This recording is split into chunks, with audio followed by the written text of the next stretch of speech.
और सभी को हैप्पी सैबत। हैप्पी सैबत। परमेश्वर आप सबको आशीष दे आज के इस दिन के लिए।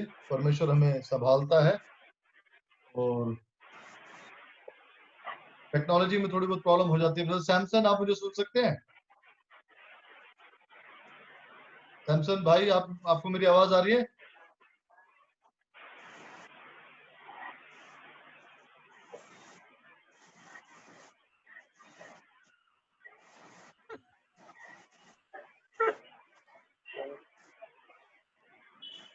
आवाज आ रही है आपको? हमारा मैक्सिमम टाइम इसी में चला जाता है।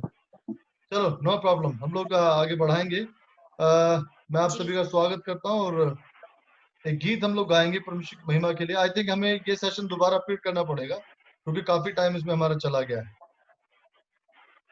आज का दिन यहोवा ने बनाया है, आज का दिन यहोवा ने बनाया है, हम उसमें आनंदित हो, आनंदित हो। आज का दिन यहोवा ने बनाया है, हम उसमें आनंदित हो, आनंदित हो। प्रभु को महिमा मिले,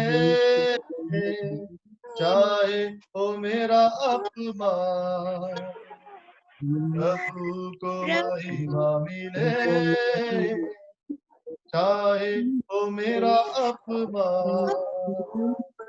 वो बढ़े मैं घटूं, रहे उसी का ध्यान।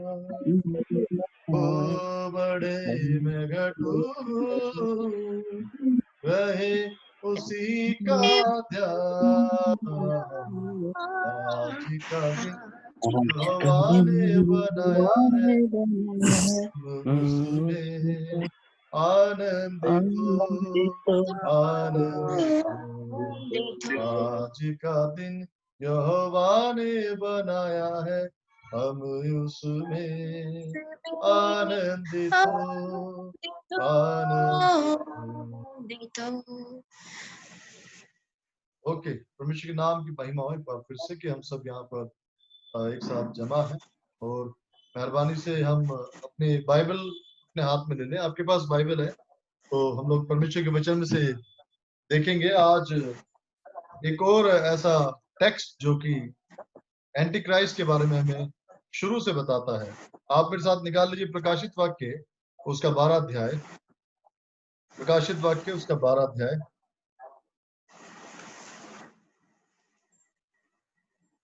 और उसके 7 पद को हम पढ़ेंगे। और अरुण हमारे बीच में है, अगर अरुण पढ़ सकता है। रेवलेशन चैप्टर 12 वर्स 7, प्रकाशित वाक्य उसका 12 का 7। और अरुण हमारे बीच में है तो अरुण पढ़ सकता है।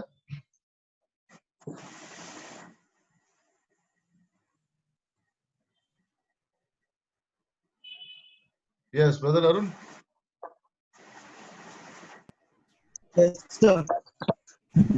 आपका ऑडियो ठीक काम कर रहा है? 12 का 7 इस प्रकार है। हाँ यस सर। हाँ, पढ़िए। फिर स्वर्ग में लड़ाई हुई, मिकाएल और उसके सरदूत अजगर से लड़ने को निकले और अजगर और उसके दूत उससे लड़े। तो यहाँ पर जो युद्ध है, लड़ाई है, स्वर्ग की लड़ाई के बारे में बताया गया है। और यहाँ हम देख सकते हैं कि किस तरीके से मिकाइल यानी प्रभु यीशु मसीह और किसके बीच में, प्रभु यीशु मसीह के स्वर्गदूत उसके साथ थे और मिकाइल के साथ उसके स्वर्गदूत थे। उनमें क्या हो रहा है? आपस में युद्ध हो रहा है। तो पिछली दफा हमने बात की थी और ये टेक्स्ट मेरे ख्याल से मैंने आपको बताया था कि जो विरोध है, एंटी क्राइस्ट का जो सिलसिला है, जो इसकी कहानी है या जो इसकी शुरुआत है, वो कहाँ से हुई थी? स्वर्ग से हुई थी। इस बात को हमें जानना है अच्छे से। और मैं समझता हूँ कि जो बाइबल की जो बातें हैं उसका एक सही जो जानकारी है वो बाइबल के रेफरेंस से हमें मिलती है। मैं समझता हूँ ये सेशन हमें दोबारा शुरू करना पड़ेगा, क्योंकि टेक्नोलॉजी मेरे ख्याल से इंटरनेट की वजह से बहुत सारी दिक्कतें हमारे सामने आ रही थी। मैं फिर से एक बार दोहराना चाहता हूँ, जो हमारा जो विषय है एंटी क्राइस्ट का, वो हम लोग सीख रहे हैं। और एंटी क्राइस्ट के बारे में हमने बहुत सारी चीजें बाइबल से इकट्ठी की हैं। और मुझे विश्वास है कि हम आज भी जब हम आज एंटी क्राइस्ट के बारे में सीख रहे हैं, इसकी एक सही शुरुआत आज हमने जो देखी है वो स्वर्ग से देखी है कि एंटी क्राइस्ट यानी मसीह का जो विरोध है, मसीह के जो विरोध में जो बातें हैं वो कहाँ से शुरू हुई है, इसके बारे में हमें और गहराई से देखना है। तो आप अभी आपने प्रकाशित वाक्य पढ़ा जिसमें बताया गया है कि स्वर्ग में क्या हुआ, युद्ध हुआ। मिकाइल के स्वर्गदूत और अजगर, अगर आप ध्यान से देखेंगे तो यहाँ पर अजगर के बारे में बताया गया है कि जो अजगर है वो कौन है, शैतान है। और शैतान यानी जो अजगर है वो अपने दूतों के साथ लड़ने जा रहा है। अब ये जो अजगर है यानी ड्रैगन, ये कौन सा ड्रैगन है? ये वो जमीन वाला ड्रैगन नहीं है जो कि रोमन एम्पायर है, क्योंकि जो जमीन वाला ड्रैगन है यानी रोमन एम्पायर, उसकी पहचान क्या है वो आप 12 अध्याय के 3 पद में देख सकते हैं, रेवलेशन 12:3 में देख सकते हैं। अगर आपके पास बाइबल है, प्रकाशित वाक्य 12 का 3 में आप देखेंगे। शगुन आप पढ़ेंगे हमारे लिए 12 का 3।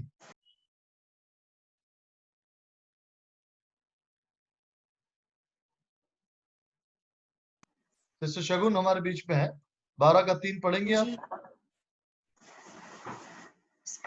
Then another sign appeared in heaven, an हाँ enormous red dragon with 7 heads and 10 horns and 7 crowns on its head. हाँ, यहाँ पे जो ड्रैगन दिखाया गया है उसके कितने सिर हैं? 7 सिर। और कितने सींग हैं उसके? 10 सींग। तो ये जो ड्रैगन है ये कौन है? ये रोमन एम्पायर। और जो अभी अरुण ने पढ़ा है 12 का 7 में, वो कौन है? लूसीफर यानी शैतान। शैतान जो है वो किससे लड़ने के लिए गया? मिकाइल से, प्रभु यीशु मसीह से, उसके दूतों से। एंटी क्राइस्ट जो शब्द है, मैं यहाँ पर इन दोनों आयतों में आपको आपके साथ ये बांटना चाह रहा हूँ। ये जो विरोध है वो वहीं से शुरू हो चुका था, ठीक है? जो विरोध है वो वहां से शुरू हो चुका था। अभी देखिए मेरे पास मैसेज आ रहा है, हमारा ये सेशन 10 मिनट में बंद हो जाएगा। कितने मिनट में? 10 मिनट में। आप में से बहुत लोगों ने आई थिंक लेट ज्वाइन किया। मैं काफी देर से मीटिंग रूम खोल के बैठा हुआ हूँ, और उसकी वजह से हमारा जो ये सेशन है यहाँ पर आई थिंक 10 मिनट बाद ये खत्म हो जाएगा, ऑटोमेटिक ये सेशन बंद हो जाएगा। कोई बात नहीं, नेक्स्ट सेशन में हम लोग फिर से एकदम राइट टाइम पे शुरू करेंगे इसे। तब तक मैं आपको थोड़ा बता दूं कि एंटी क्राइस्ट जो शब्द है उसकी जो सही शुरुआत है वो कहाँ शुरू हो गई? स्वर्ग में। आप देख रहे हैं 12 अध्याय प्रकाशित वाक्य, उसका 3रा पद, जिसमें एक एक जो नया ड्रैगन दिखाया गया वो कौन है? रोमन एम्पायर है। और जो पुराना ड्रैगन है वही पुराना सांप यानी इब्लीस यानी लूसीफर, जो 12 की 7 में पाया जाता है। ठीक है जी। तो पहले एंटी क्राइस्ट आप देख रहे हैं स्वर्ग में ऑलरेडी मसीह का विरोध शुरू हो चुका था, जो शैतान और उसके दूत कर रहे थे। और वही एंटी क्राइस्ट वही विरोध लेकर वो नीचे आया। और उसके जो नुमाइंदे हैं, फिजिकली देखा जाए तो वो मसीह का विरोध करने में उसकी मदद करते हैं। और वो भी कौन कहलाते हैं? Anti Christ. और यहाँ पर मैं ये समझाना चाह रहा हूँ कि एंटी क्राइस्ट जो है न्यू टेस्टमेंट में जब हम पढ़ते हैं, ये एक प्रोफेटिकल वर्ड है, एक भविष्यवाणियों का शब्द है, जिसके बारे में पाया जाता है कि प्रकाशित वाक्य में हमें बताया गया है, पहला थिस्सलुनीके में हमें बताया गया है, पहला योना में हमें बताया गया है कि एंटी क्राइस्ट कौन है। हालांकि मसीह का विरोधी शैतान है ही, हम जानते हैं इस विषय में, लेकिन उसका जो दुनियावी नुमाइंदा है वो कौन है? जैसे कि रोमन एम्पायर के बारे में आपने पढ़ा, 12 अध्याय के 3 पद में आप देख रहे हैं, उसके 7 सिर, उसके 10 सींग है, 7 सिर है। उसकी पहचान क्या बताई गई? Roman empire. तो यहाँ पे आज इस एंटी क्राइस्ट का जो अध्ययन है इसके बारे में एक और बहुत अच्छी आयत है जो इसके बारे में हम लोग बात करेंगे। प्रकाशित वाक्य 16 अध्याय और उसका 13 पद में हमारे लिए कोई हिंदी में पढ़े। प्रकाशित वाक्य 16 अध्याय उसका 13 पद।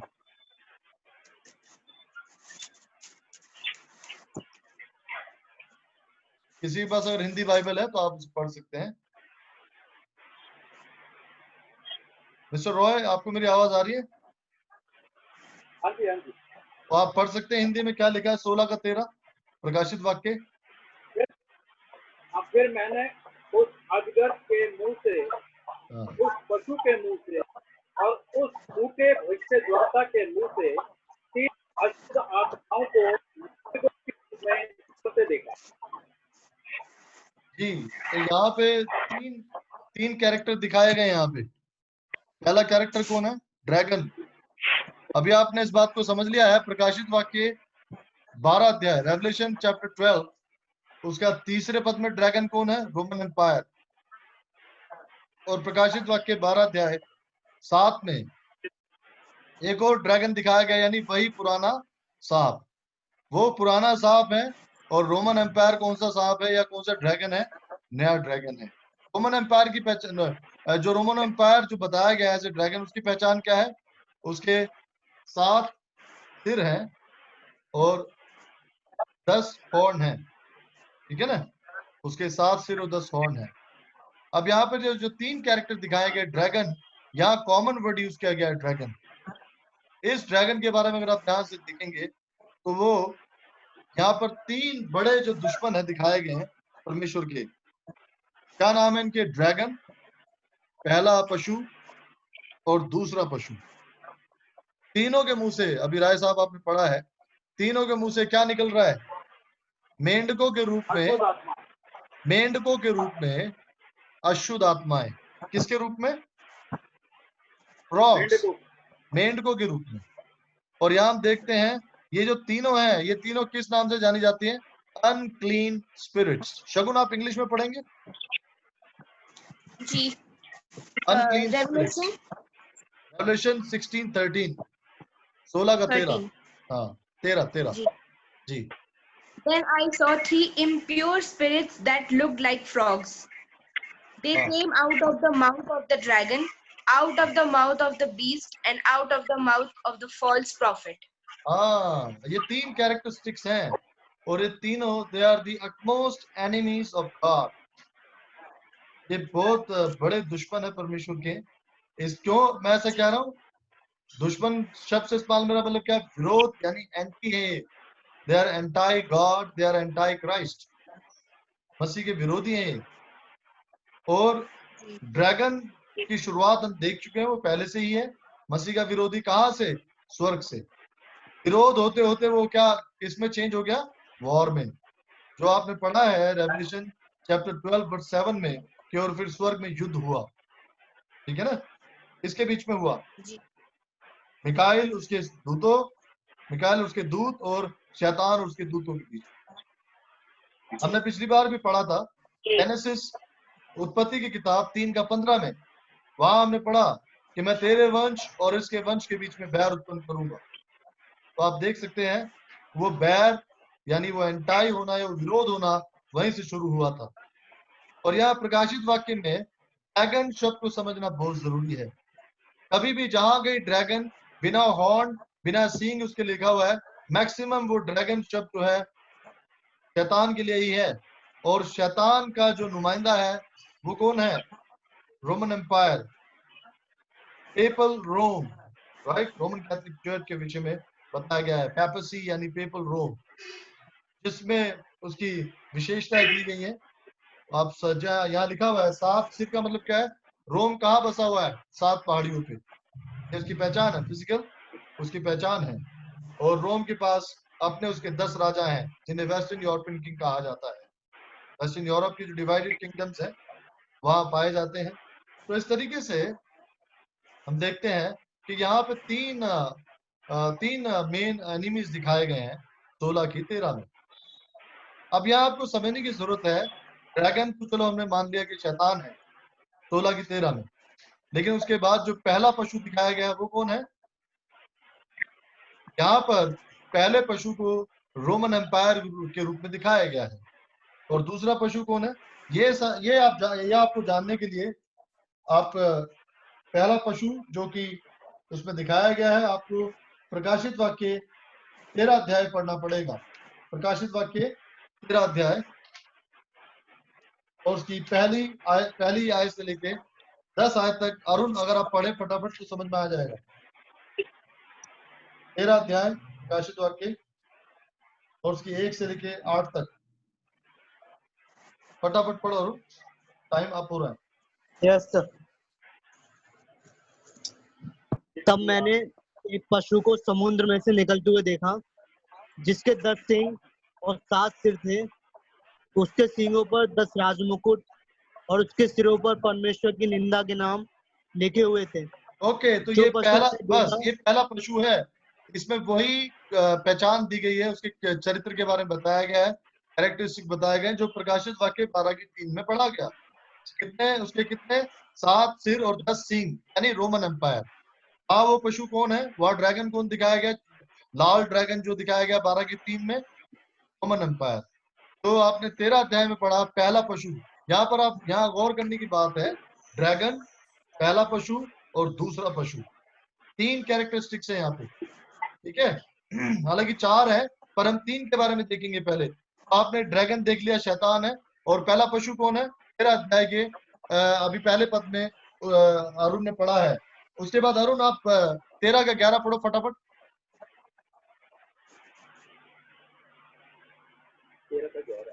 13 का 11, बी क्विक। फिर मैंने एक और पशु को पृथ्वी में से निकलते हुए देखा। उसके मेमने के से 2 सींग थे और वह अजगर के समान बोलता था। बस अभी आपने देख लिया कितने पशु हो गए? 2। पहला पशु किससे बाहर आया था अरुण? समुद्र से। और दूसरा पशु पृथ्वी से बाहर आया था। आप सब सुन पा रहे हैं? सैमसन ब्रदर, दीपक, मिस्टर रॉय, शगुन हाँ जी। और अरुण, आप अभी आपने देख लिया पहला पशु कहां से बाहर आया है? समुद्र में से। और दूसरा पशु पृथ्वी में से बाहर आया है, ठीक है। दूसरा पशु भी किसकी तरह बोल रहा है? ड्रैगन की तरह बोल रहा है। किसकी तरह बोल रहा है? ड्रैगन। और ये ड्रैगन कौन है? यानी शैतान। जहां भी ड्रैगन के 7 सिर और 10 सिंग 7 सिर और 10 सिंग,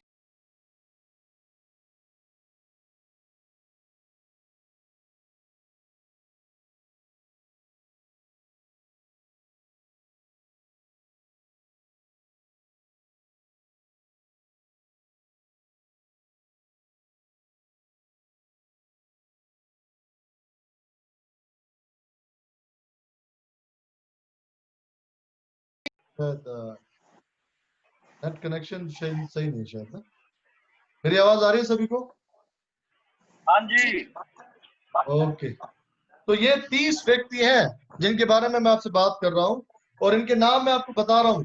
आप इंटरनेट पे जाके इन लोगों के सारे रिकॉर्ड देख सकते हैं, इनके बारे में देख सकते हैं किस तरीके से ये जो 30 व्यक्ति हैं इन्होंने रिसर्च करी है। और इसके अंदर बहुत सारे बिशप्स हैं, बहुत सारे पीएचडी डॉक्टरेट के लोग हैं, बहुत सारे लोगों ने बड़े बड़े आर्टिकल लिखे हैं। और आप हैरान होंगे, इनमें से मैक्सिमम लोगों ने रोमन कैथोलिक चर्च की बड़ी बड़ी मोनास्ट्रीज और यूनिवर्सिटी से पढ़ाई करने के बाद ये रिसर्च की थी। और इनके जो रिसर्च थी, जो इन्होंने पहले की थी, किस मेथड पे थी? Hysteresis method. इन्होंने बाइबल को हिस्टोरिसिस मेथड के आधार पे लिखा, इन रिसर्च को लिखा और डॉक्टरल पेपर लिखे, आर्टिकल लिखे। और इनमें से बहुत सारे लोग आपको मैं बता सकता हूं जिन्होंने इन सारी चीजों को लिखा था, ताकि इन्हें पूरा करके ये लोगों के सामने ला सके। ये बहुत इंपॉर्टेंट टॉपिक है जो आज मैं आपके साथ बांट रहा हूँ। बहुत सारी टेक्नोलॉजी की वजह से प्रॉब्लम आ रही है। मैं इस विषय में फिर से दोबारा बातचीत करूंगा ताकि हम ठीक से रिकॉर्डिंग कर सकें। यहाँ लिखा हुआ है आगे, और भी जो लोग हैं, जॉन ज्वेल है, ये बिशप ऑफ सैलिसबरी 1522 में हुए, इन्होंने भी उसके बारे में लिखा। जॉन नेपियर, जॉन वेस्ली कौन है? Founder of Methodist. John Wesley founder of Methodism का, इन्होंने 1703 में एंटाई क्राइस्ट के बारे में लिखा था। ये एंटाई क्राइस्ट कौन है? रोमन कैथोलिक चर्च या पेपल पावर, पोप। उसके बाद आप आगे देखेंगे आइजक न्यूटन एक साइंटिस्ट है, वेरी प्रोमिनेंट साइंटिस्ट, 1642 में हुए। इन्होंने भी एंटी क्राइस्ट के बारे में लिखा। सैमुअल ली जो कि एक लर्नेड मिनिस्टर थे, 1625 में हुए। रोजर विलियम्स, टोटन मैथर जो कि 1663 में हुए। सैमुअल कूपर 1725 में। उसके बाद प्रेस्बिटेरियन भी एक बहुत मेन लाइन चर्च है। इन्होंने भी एंटी क्राइस्ट के बारे में लिखा कि रोमन कैथोलिक यानी papal power is the antichrist. उसके बाद चर्च ऑफ इंग्लैंड के बारे में हम देख सकते हैं, यानी एंग्लिकन चर्च, ये एक और मेन लाइन चर्च है। एंग्लिकन चर्च ने भी इस बात में सहमति दी और लिखा इसके बारे में कि रोमन कैथोलिक यानी रोमन पावर, पेपल पावर वो एंटी क्राइस्ट है। उसके बाद लूथरन ने लिखा कन्फेशन ऑफ फेथ में कि पेपल पावर यानी Roman empire is the antichrist. उसके बाद the Irish articles of religion in 1615 में। तो कितने लोग हो गए? 30 लोग हैं। 30 लोगों ने अपने रिसर्च में, आर्टिकल्स में, बहुत किताबों में हिस्टोरिसिस्ट मेथड के आधार पर इस बात को प्रूव किया कि रोमन पावर यानी papal power, Roman Catholic church is the anti Christ. और ये 1400 सेंचुरी से लेके 1800 सेंचुरी तक इस दुनिया ने इस बात को मान लिया था कि जितनी भी चीजें प्रकाशित वाक्य 12 अध्याय में पाई जाती हैं, 12 के 3 में और 12 के आगे या 13 अध्याय के 1 से 8 में जो पहला पशु है जिसे ड्रैगन अपनी पावर दे रहा है वो एंटी क्राइस्ट है। तो ये किस आधार पे था? हिस्टोरिसिस्ट मेथड। कौन सा मेथड? हिस्टोरिसिस्ट मेथड। हिस्ट्री के आधार पे इन्होंने इस बात को प्रूव किया। ये जितने भी 30 नाम मैंने पढ़े हैं ये वही लोग हैं जिन्होंने रोमन कैथोलिक चर्च का विरोध करके प्रोटेस्टेंट चर्च की शुरुआत की। स्पेशली मार्टिन लूथर क्रुक, उन्होंने 1415 में और उसके बाद के समय में जब इस बात का विरोध किया, 1417 में आगे जाके हम देखते हैं वो भी 14th सेंचुरी में जब भी वो हुआ है, 95 थीसिस के बाद से ही बहुत सारे चर्च जो है, बहुत सारे लोग रोमन कैथोलिक चर्च से अलग हो गए और उन्होंने अपने ढेर सारे प्रोटेस्टेंट चर्चेस की शुरुआत कर दी।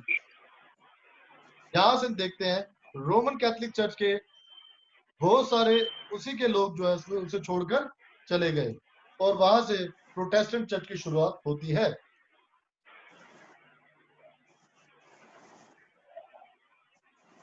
सदी में जब बहुत सारे प्रोटेस्टेंट चर्चेस को सताया जा रहा था, ये भी मैं हिस्टोरिकल फैक्ट आपको बता रहा हूँ, जब रोमन कैथोलिक चर्च बहुत सारे उन प्रोटेस्टेंट को मार रहा था, उनको सता रहा था जो रोमन कैथोलिक चर्च की डॉक्ट्रिन से सहमत नहीं थे, तो बहुत सारे क्रिश्चियन 1820 के समय में ग्रेट ब्रिटेन से और दूसरी जगहों से भागकर एक नई जगह में जाके बस गए। ये हिस्ट्री है, आप पढ़ सकते हैं।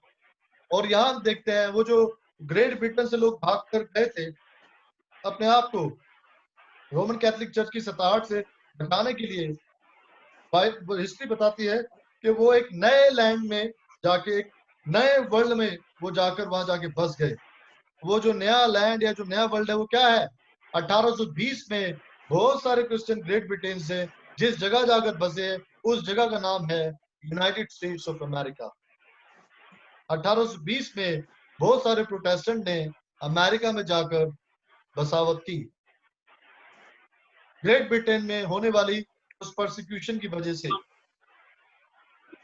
तो हम देखते हैं किस तरीके से ये इतिहास जब हम पढ़ते हैं और जब बाइबल को समझते हैं तो हम एकदम परफेक्ट इस बात को समझ पाते हैं कि जो बाइबल में लिखा है वो किस रीति से पूरा हुआ है, और इसी को हिस्टोरिसिस्ट मेथड कहते हैं।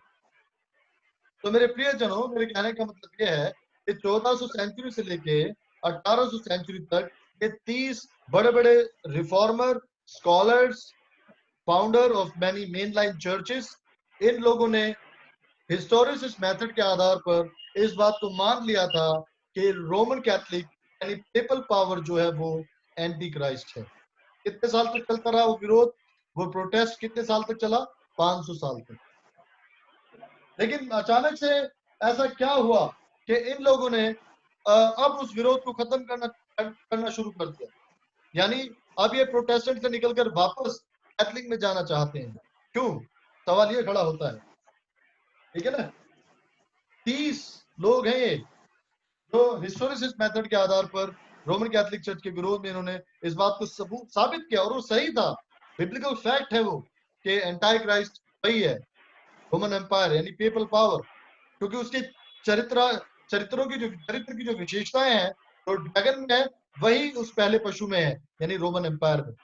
आप देख सकते हैं प्रकाशित वाक्य 13 अध्याय, प्रकाशित वाक्य 12 अध्याय, प्रकाशित वाक्य 17 अध्याय और 18 में भी कुछ ऐसी आयतें हो सकती है जहां उस जो ड्रैगन की विशेषताएं हैं वो पहले पशु में है, और पहले पशु को थोड़ा अलग रखने के लिए उसे दिखाया गया है, वो समुद्र से बाहर आया, चीता भालू के समान, शेर के समान। दूसरा पशु पृथ्वी से बाहर आया। पहले पशु ने वही अधिकार किसको ट्रांसफर दिया?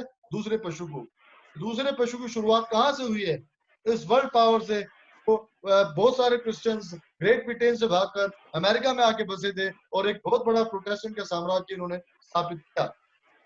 1830 तक ये सारे डेवलप हो चुके थे और आगे के समय में डेवलप हुए हैं। उससे पहले ये भी उसी हिस्टोरिसिस मेथड को मानते रहे 500 साल तक। पर अभी ऐसा क्या हो गया कि हिस्टोरिसिस मेथड छोड़कर वो अब दूसरी बातें कर रहे हैं। इसके लिए मैं आपको एक उदाहरण देना चाहता हूं। अगर आप डैनियल की किताब देखें और उसका दूसरा अध्याय, तीसरा अध्याय, उसमें हम देखते हैं कि परमेश्वर का वचन हमें बताता है कि किस तरीके से उसने उन ख्वाबों को जो उसमें दिखाए गए हैं कैसे उसने इनको बदला था। आप मेरे स्क्रीन पर देख पा रहे हैं डैनियल का पिक्चर चैप्टर 2? क्या आपको दिखाई दे रहा है सभी को? नहीं अच्छा, एक मिनट है जी। ओके, यहाँ पर 1 मिनट। डैनियल का अगर आप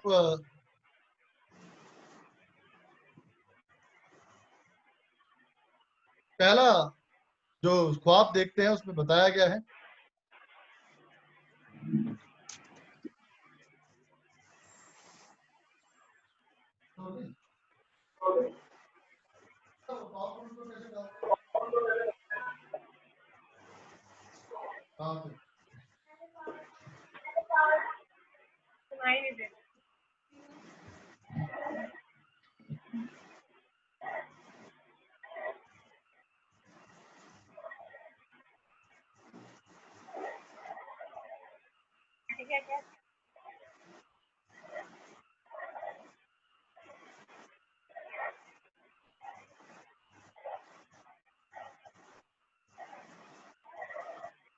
अच्छा आपको दिखाई दे रहा है डैनियल चैप्टर 2? जी हाँ, ये डैनियल चैप्टर 2 है। मैं एक उदाहरण आपको देना चाह रहा हूँ यहाँ पे। डैनियल चैप्टर 2 में जो बताया गया, आप देख रहे हैं डैनियल नबूकदनेस्सर राजा को एक मूर्ति के जो उसने सपना देखा उसके बारे में बता रहा है, ठीक है। तो डैनियल बता रहा है वो किसका ख्वाब है। नबूकदनेस्सर को ख्वाब किसने दिखाया? परमेश्वर ने। और परमेश्वर ने ही डैनियल को बताया कि वो सपना क्या है और सपने का अर्थ क्या है। लेकिन आप देखेंगे नबूकदनेस्सर ने सपने को सुनने के बाद सपने को बदल दिया, जो आप स्लाइड 2 में देखते हैं। आप देख रहे हैं स्लाइड 2 चैप्टर 3। किंग नबूकदनेस्सर ने क्या किया? उस मूर्ति को पूरा का पूरा सोने का बना दिया। अगर आप चैप्टर 2 में देखते हैं जो ख्वाब परमेश्वर ने दिखाया था योजना के अनुसार, भविष्यवाणी के अनुसार, क्या नबूकदनेस्सर ने उसको माना? नहीं माना। उसने मूर्ति बदल दी। किसने? नबूकदनेस्सर ने। और चैप्टर 2 में जो मूर्ति थी वो परमेश्वर की योजना के अनुसार थी, लेकिन नबूकदनेस्सर ने क्या किया? अपनी योजना के अनुसार उसे बनाया। यानी बहुत सारे ऐसे लोग हैं जो परमेश्वर की भविष्यवाणियों को, उसकी योजनाओं को बदल देते हैं और अपने अनुसार उसमें चलना चाहते हैं। ये जितने भी बाइबल स्कॉलर मैंने आपको बताए हैं, 30 लोग, इन्होंने पहले बाइबल के बेसिक मेथड को फॉलो किया, हिस्टोरिसिस मेथड, और ये बताया कि एंटी क्राइस्ट कौन है। लेकिन अभी 500 साल बाद इन्होंने उस मेथड को बदल दिया और अब ये कहते कि नहीं, एंटी क्राइस्ट जो है वो फ्यूचर में कभी होगा, और उन्होंने फ्यूचरिस्ट मेथड अपनाना शुरू कर दिया। आप देख सकते हैं नबूकदनेस्सर को तो मूर्ति दिखाई गई थी, जो परमेश्वर के ख्वाब के अनुसार थी, उसमें 4 बादशाहतें दिखाई गई हैं। बेबीलोन, ग्रीक, सिल्वर का जो दिखाया गया है, उसके बाद ये सॉरी बेबीलोन, मीडो पर्शिया, उसके बाद ग्रीक, और उसके बाद क्या है, रोम, तो आप यहाँ देख सकते हैं। लेकिन नबूकदनेस्सर क्या चाहता था कि बेबीलोन का राज्य कभी खत्म ना हो, इसलिए उसने पूरी की पूरी मूर्ति सोने की बना दी, जो परमेश्वर की योजना के विरोध में थी। तीसरा, आप देखते हैं 7 अध्याय के अंदर परमेश्वर ने फिर वो सपना डैनियल को दिखाया। क्या परमेश्वर ने मूर्ति को बदला? नहीं बदला। हाँ, लेकिन परमेश्वर ने उन 4 राज्यों के जो निशान है वो नए तरीके से दिखाए। पहले निशान में क्या दिखाया गया? शेर और उसके पंख हैं, फिर भालू है, उसके बाद चीता, और उसके बाद क्या है, एक बहुत ही भयानक ड्रैगन है, बीस्ट है, चौथा जो जानवर है। ये ड्रैगन जो साइन दिखा रहा है कौन है? रोमन एम्पायर है, पेपल रोम, जिसके बारे में आप देखते हैं। और नीचे 10 राज्य दिखाए गए हैं। तो आप इस बात को समझ पा रहे हैं कि किस तरीके से परमेश्वर का वचन हमें सिखाता है कि एक मिनट है,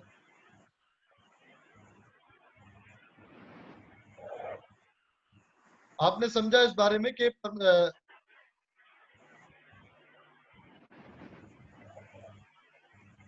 किस तरीके से इसमें नेबूकदनेस्सर ने उस ख्वाब को बदल दिया।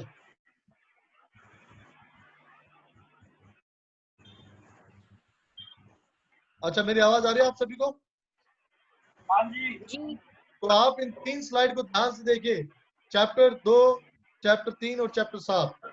मैंने आपको बताया भी था कि इन अध्यायों को आपको पढ़ना है ताकि हम आगे इसको समझ सके।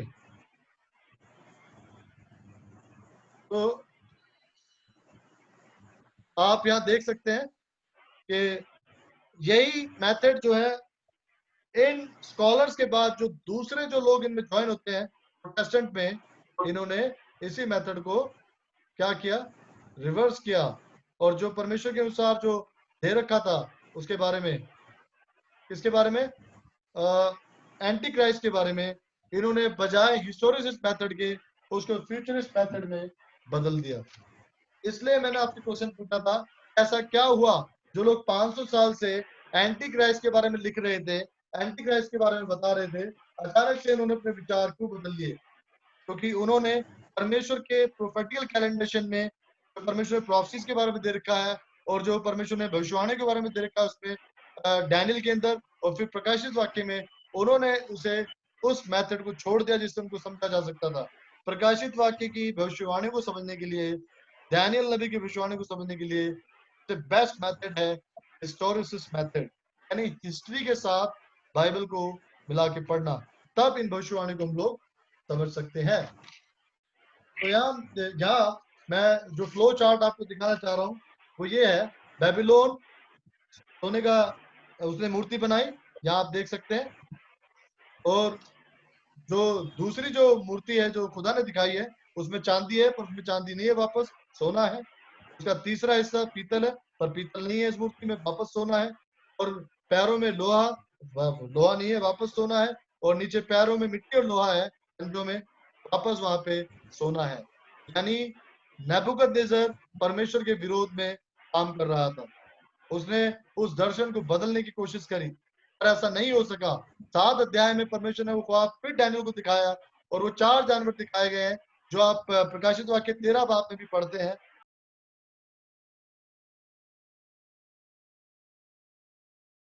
क्योंकि ये क्या है, अनक्लीन है सब। तो अभी आपके समझ में आ गया, ये तीनों परमेश्वर के एनिमी हैं। नाउ अब हमें ये जानने की जरूरत है फॉल्स प्रॉफिट फॉल्स कैसे है। तो दूसरे पशु का रिप्रेजेंटेटिव है, वो फॉल्स प्रॉफिट फॉल्स क्यों है? क्योंकि उसकी शिक्षा गलत है। गलत है। ये फॉल्स प्रॉफिट फॉल्स इसलिए है क्योंकि वो बाइबल की शिक्षाओं जो शिक्षा है उसको उसी तरीके से नहीं मानता जो बाइबल में लिखा हुआ है। जैसे नेबूकदनेस्सर ने जो सपना उसे दिखाया गया था उस सपने को बदल दिया। जो सपना उसे दिखाया गया था 4 धातु के रूप में, सोना बेबीलोन, चांदी मीडो पर्शिया, पीतल यूनान, और लोहा यानी आयरन रोम। लेकिन नेबुकदनेस्सर ने क्या किया, उस ख्वाब को बदलने की कोशिश करी और पूरी मूर्ति सोने की बना दी। पर क्या वो सही, क्या पॉसिबल हो पाया वैसा? नहीं। 7 अध्याय में परमेश्वर ने फिर दिखाया वो सपना और वापस वही मूर्ति दिखाई गई है जो 4 धातु के साथ है, जो नेबुकदनेस्सर ने 2 अध्याय में देखी थी। तो ये जो फॉल्स प्रॉफिट है, ये भी परमेश्वर के वचन को बदल देता है और परमेश्वर के वचन में जो लिखा है उसे बदलने की कोशिश करता है। ये फॉल्स प्रॉफिट वही प्रोटेस्टेंट ग्रुप है, वही बहुत बड़ा प्रोटेस्टेंटिज्म ग्रुप है जो 500 साल तक ये कहते रहे कि Roman PayPal power, Roman PayPal power जो है वो एंटी क्राइस्ट है। और अब 1800 के बाद से ये लोग क्या कह रहे हैं, नहीं नहीं वो एंटी क्राइस्ट नहीं है, वो फ्यूचर में आगे देखेंगे, वो फ्यूचर में कभी पूरा होगा, वो सब लिटरल है। तो ये वही फॉल्स, ये जो पहले कुछ कह रहा था और अभी कुछ कह रहा है, उसको क्या कहेंगे? फॉल्स। उसकी शिक्षाओं की वजह से, उन झूठी बातों की वजह से उस प्रॉफिट को, प्रॉफिट एक कॉमन वर्ड है जो पूरे प्रोटेस्टेंटिज्म वर्ल्ड के लिए इस्तेमाल किया जा रहा है। फॉल्स प्रॉफिट किसको रिप्रेजेंट करता है? द एंटायर प्रोटेस्टेंट वर्ल्ड जो अमेरिका में जाके बस गया।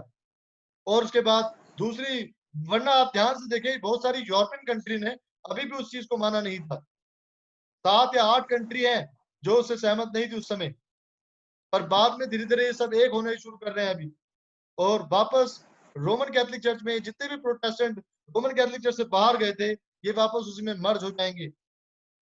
तो ये फॉल्स प्रॉफिट जो दूसरे पशु का नुमाइंदा है, वो वहीं रह रहा है, अंदर ही, अमेरिका में ही है। जितने भी Protestant churches, main line churches है, सबके बड़े बड़े जो ऑफिस हैं, ये कहाँ पाए जाते हैं? अमेरिका में। इवन सेवेंथ डे एडवेंटिस्ट का भी है मेरीलैंड में।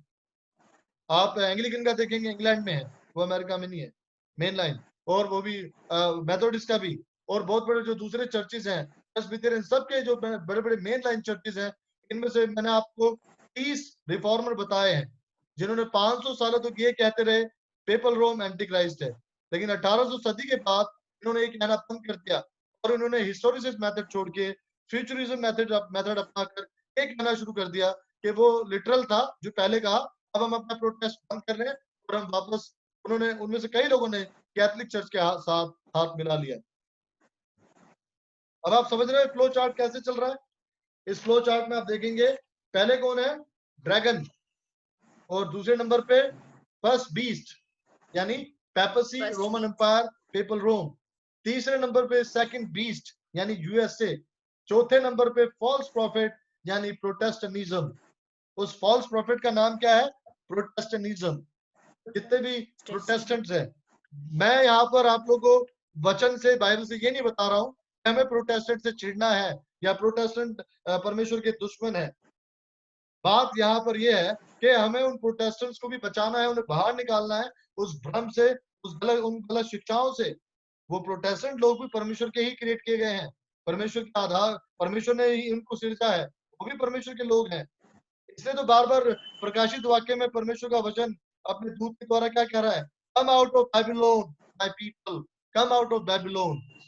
अब आप देख रहे हैं ये एक कंफ्यूजन बन गया है। Dragon, first beast, second beast, false prophet और दुनिया भर की फॉल्स टीचिंग, ये सब मिलाकर एक शब्द का जन्म होता है बैबिलोन। अरुण, बैबिलोन का मतलब क्या है? कंफ्यूजन। दीपक, बैबिलोन का मतलब क्या है? Confusion. ओके दीपक, क्या मुझे सुन सकते हो? Yes Deepak, I think he is unable to hear. Deepak, क्या आप सुन सकते हो? नहीं। अच्छा राय साहब, मेरी आवाज आ रही है आपको? हाँ, यहाँ पर आवाज नहीं आ रही। तो यहाँ पे हम देखते हैं ये सारा एक कंफ्यूजन है। आप इस फॉल्स प्रॉफिट के बारे में, और झूठा यानी फॉल्स प्रॉफिट जो झूठा नबी, और दूसरा पशु, पहला पशु और ड्रैगन, इन चारों को आप प्रकाशित वाक्य में कई चैप्टर्स में देखेंगे जहां इनके बारे में लिखा गया है। और इसी कंफ्यूजन से निकलने के लिए परमेश्वर का वचन हमें बुलाता है। क्या कहता है कि come out of Babylon my people. तो ये प्रोटेस्टेंटिज्म आगे बढ़ेगा। इस प्रोटेस्टेंटिज्म को एक्यूमेनिकल काउंसिल भी कहा जाता है। WCC की स्थापना हो चुकी है, जिसको वर्ल्ड क्रिश्चियन काउंसिल कहा जाता है, और बहुत सारे लोग उस WCC के मेंबर बन रहे हैं ताकि रोमन एम्पायर यानी रोमन पेपल पावर के साथ मिल सके। जितने भी प्रोटेस्टेंट चर्चेस गए थे वो सब वापस उसमें मर्ज हो रहे हैं, उन्हीं झूठी शिक्षाओं में वापस लौट रहे हैं। बहुत सारे लोगों का कहना यह है कि पता नहीं क्राइस्ट कब आएगा, और इस तरीके से उन्होंने हिस्टोरिसिस मेथड को छोड़कर फ्यूचरिस्ट मेथड को अपना लिया है।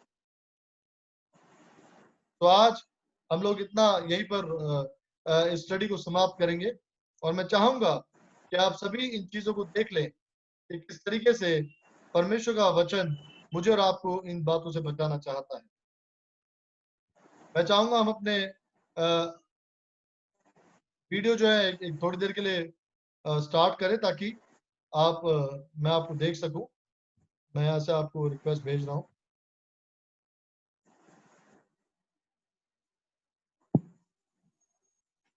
ओके,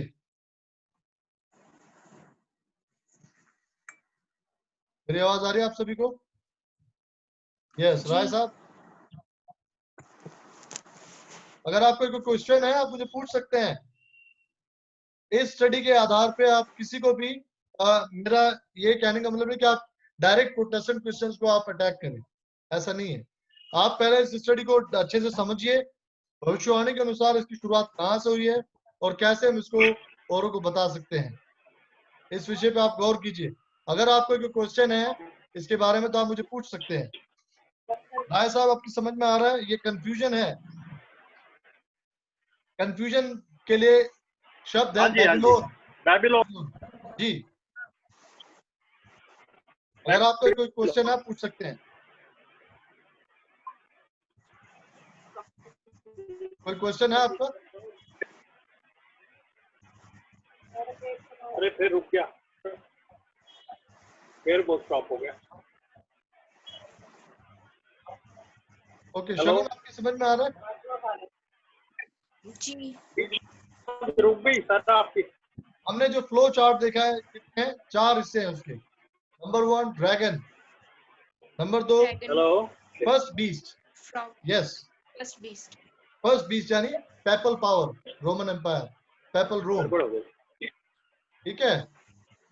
और उसके बाद आप देखते हैं number 3 second beast, USA, and number 4 false prophet, यानी वो प्रोटेस्टेंटिज्म जो 1820 में अमेरिका में फैलना शुरू हुआ था। और हम उन्हें फॉल्स प्रॉफिट इसलिए कह रहे हैं क्योंकि उन्होंने पहले हिस्टोरिसिस मेथड अपनाकर ये बात कही 500 साल तक कि papal power is the Antichrist. लेकिन अभी 1800 सदी के बाद उन्होंने हिस्टोरिसिस मेथड छोड़कर फ्यूचरिस्ट मेथड अपनाया और क्या कहना शुरू कर दिया कि पेपल पावर एंटीक्राइस्ट नहीं है। इसके बारे में हम आगे पढ़ेंगे कि उन्होंने कब कहा, उसके भी रेफरेंस मेरे पास है। पहले हमने 30 लोगों की स्टेटमेंट ली है, इनके विचार, इनके डॉक्टरल पेपर, इनके रिसर्च पेपर, इनकी किताबें हैं जिसमें ये बताया गया है, इन 30 रिफॉर्मर ने बताया है जो प्रोटेस्टेंट चर्च के बहुत बड़े बड़े फाउंडर है। ये जो 30 लोग हैं ये कौन है? All are from the Protestant group including Catholic bishops, those who left Roman Catholic church. वो क्या कह रहे हैं कि एंटी क्राइस्ट कौन है? PayPal power. मैंने आपके आगे 30 लोगों के नाम पढ़े हैं इंक्लूडिंग मार्टिन लूथर। अब यही 30 लोग जब आगे जाके 1820 में बहुत बड़ा प्रोटेस्टेंट ग्रुप बन जाता है, 500 साल बाद ये लोग क्या कह रहे हैं कि हिस्टोरिसिस मेथड, शायद हिस्टोरिसिस मेथड काम का नहीं है, और इन्होंने फ्यूचरिस्ट मेथड अपना लिया। इन्होंने हिस्टोरिसिस मेथड को बदल दिया और भविष्यवाणी को भी बदल दिया। जैसे नेबुकदनेस्सर ने अपने ड्रीम को बदला था। 2 अध्याय में मूर्ति 4 हिस्सों में दिखाई गई है, सोना, पीतल, चांदी, पीतल और लोहा। लेकिन नेबुकदनेस्सर ने क्या किया? तीसरे अध्याय में उसे बदल दिया और पूरी गोल्ड की बना दी। और यहाँ हम देखते हैं कि 7वें अध्याय में डैनियल में परमेश्वर जो कहता है वो बदलता नहीं है। उसने वापस वो ख्वाब डैनियल को दिखाया, वही 4 धातु। क्या क्या था? सोना, उसके बाद चांदी, पीतल, और पीतल के बाद लोहा, और फिर मिट्टी और लोहा। परमेश्वर कभी बदलता नहीं है। पर प्रोटेस्टेंट ग्रुप के अनुसार आप देखेंगे कि उन्होंने 500 साल तक इस बात को माना और अभी मना कर रहे हैं। तो यहाँ से पता लग रहा है कि this is all false teaching, और वो बदल रहे हैं। और इसलिए जो तीसरा जो नुमाइंदा है प्रकाशित वाक्य 16:13 में जो लिखा है, 3 unclean spirit, number 1 dragon, number 2 beast, and number 3 false prophet. So dragon, we have common name for Satan and Roman Empire. So here we can see Roman Empire, papal power, dragon. Then the second beast, who's the first beast and second beast? Dragon, Satan, first beast, papal Rome, second beast, USA, and the false prophet, Protestantism. False prophet. तो इस बारे में please आप ध्यान से एक बार फिर से अध्ययन कीजिए। मैंने आज के ब्लॉग में भेजा है आपको, रेवलेशन पढ़ने के लिए बताया गया आपको, रेवलेशन 12 अध्याय, 13 अध्याय, 17 अध्याय, और डैनियल 2, 3 और 7, इन्हें आप पढ़िए। इस विषय में हम लोग फिर से स्टडी करेंगे। परमेश्वर आप सभी को आशीष दे। हम लोग प्रार्थना करेंगे। सर्वशक्तिमान दयालु सामर्थ्य पिता परमेश्वर यहोवा, तेरे नाम की महिमा धन्यवाद दिया चाहते हैं आज के समय के लिए। प्रभु तूने हमें अब तक संभाला है, जिंदा रखा है, हमारी नहीं प्रभु, अपनी ही महिमा कर।